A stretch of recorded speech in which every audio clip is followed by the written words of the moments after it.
Okay, so this is just a short update video. I've just finished varnishing the outside of the new super that's going to be going on today, and it's going to be going on with the clearer board that I've borrowed to allow us to harvest honey this weekend. So there'll be a longer video this weekend coming. I just wanted to show you the clearer board. So this goes on below the two supers we want to take off. The bees go down this hole here, and then they come out of these exit points here, but they won't re-enter.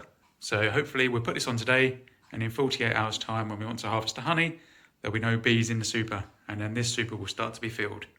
Okay, so here I am. You can see that I've put them on top of the lid.